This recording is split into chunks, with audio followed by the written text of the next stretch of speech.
اعوذ باللہ من الشیطان الرجیم، بسم اللہ الرحمن الرحیم۔ آپ دیکھ رہے ہیں جی SAJ TV اور میں آپ سے مخاطب ہوں علامہ ڈاکٹر سیف علی جٹ۔ تو آج بات ہوگی جی جنگ اور جہاد میں کیا فرق ہے۔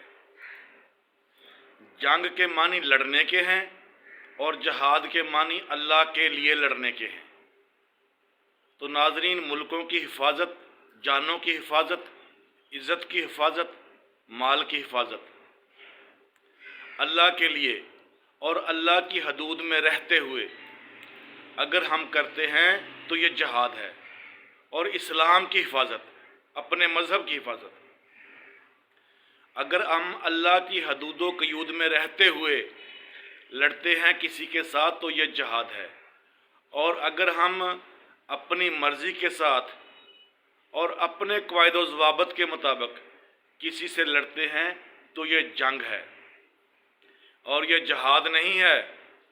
اور یاد رکھیں، نبی پاک علیہ الصلوۃ والسلام نے فرمایا کہ کافر اگر تمہارے ساتھ لڑنے آئے، کافر گھر سے تیاری کر کے لڑنے آئے اور میدان جنگ میں لڑتا ہوا بھاگے یا زخمی ہو کر زمین پر گر جائے تو اس پر وار کرنا حرام ہے، اور اس پر وار کرنے والا مجاہد نہیں، اس پر وار کرنے والا دہشت گرد ہے۔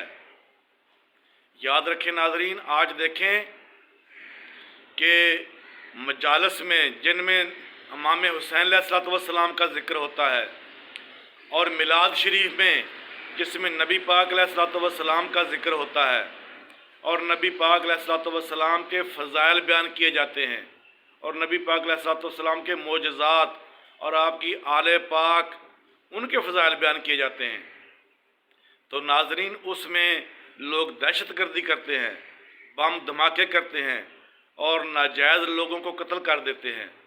یہ جہاد نہیں ہے، یہ دہشت گردی ہے، یہ اسلام کے ساتھ منافقت ہے، اور میرے خیال کے مطابق ان لوگوں کو کافر ڈکلیئر کرنا چاہیے۔ یہ حکومت کی ذمہ داری ہے۔ دہشت گردی اسلام تو کیا، کفر میں بھی دہشت گردی کی کوئی گنجائش نہیں ہے۔ اور ناظرین، یہ جو لوگ ایسی حرکتیں کرتے ہیں یہ اسلام کے بالکل منافی کام ہیں، یہ اسلام کے خلاف کام ہیں، اور یہ لوگ اسلام کو فائدہ نہیں پہنچا رہے، یہ لوگ اسلام کا نقصان کر رہے ہیں۔ اور ناظرین، میں حکومت پاکستان سے اور حکومتی اداروں سے یہ اپیل کرتا ہوں کہ ان لوگوں کا محاسبہ کریں، ان لوگوں کو جیلوں میں ڈالیں۔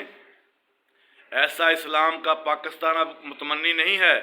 پاکستان کے جو حالات ہو چکے ہیں، معیشت کے حالات، امن کے حالات انتہائی گمبھیر ہوتے جا رہے ہیں، اور یہ دہشت گردی جو بم دھماکے ہیں جلوسوں کے دوران یا مجالس کے دوران، یہ ان کا اسلام کے ساتھ قطعاً تعلق نہیں ہے۔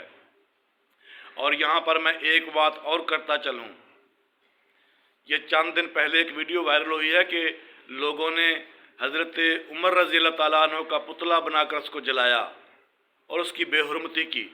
یہ بھی نہ اسلام کے مطابق کام ہے، نہ اخلاقیات کے مطابق ہے، یہ بھی خلاف اسلام ہے اور یہ حرام ہے۔ مسلمانوں کو ایسی حرکتیں بالکل نہیں کرنی چاہیے۔ ایک دوسرے کے یوں سمجھے کہ جو ایک دوسرے کے ہیں وہ تبرکات، ان کا احترام کرنا ہر مسلمان پر لازم ہے، اور جو معتبر شخصیات ہیں اسلام کی ان کی توہین کرنا بھی حرام ہے۔ اللہم صلی علی محمد و آل محمد۔